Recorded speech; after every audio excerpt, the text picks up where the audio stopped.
आज सुरू असलेल्या महानगरपालिकेच्या निवडणुकीमध्ये मार्कर पेनची शाई ही पुसले जात आहे। अशा प्रकारे मोठ्या प्रमाणात एक संभ्रम पसरवला जात आहे। त्याबद्दल माझं सांगणं आहे की ही शाई जी आहे ती इंडेलिबल इंक आहे आणि इंडेलिबल इंक भारत निवडणूक आयोग जी इंडेलिबल इंक वापरतो तीच इंडेलिबल इंक आहे, मात्र ती मार्कर पेनच्या स्वरूपात आहे।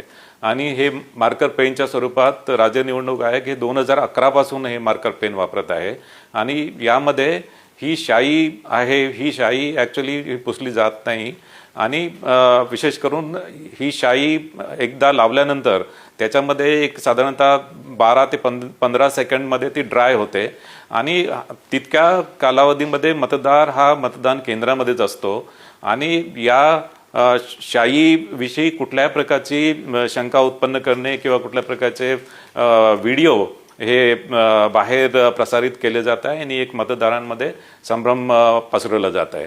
याशिवाय मला सांगायचं आहे की मतदार हा मतदान केंद्रामध्ये आल्यानंतर मतदान प्रतिनिधी असतात, जे उमेदवाराचे मतदान प्रतिनिधी असतात ते मतदाराची ओळख पटवून देतात आणि ते ओळख पटवल्यानंतर त्या मतदाराला मतदान करण्याचा हक्क असतो। त्यांना त्या मतदाराबद्दल काही ऑब्जेक्शन असेल तर ते ऑब्जेक्शन ते प्रिसाइडिंग ऑफिसरकडे नोंदवू शकतात आणि त्या अनुषंगाने त्या मतदाराची चौकशी होते।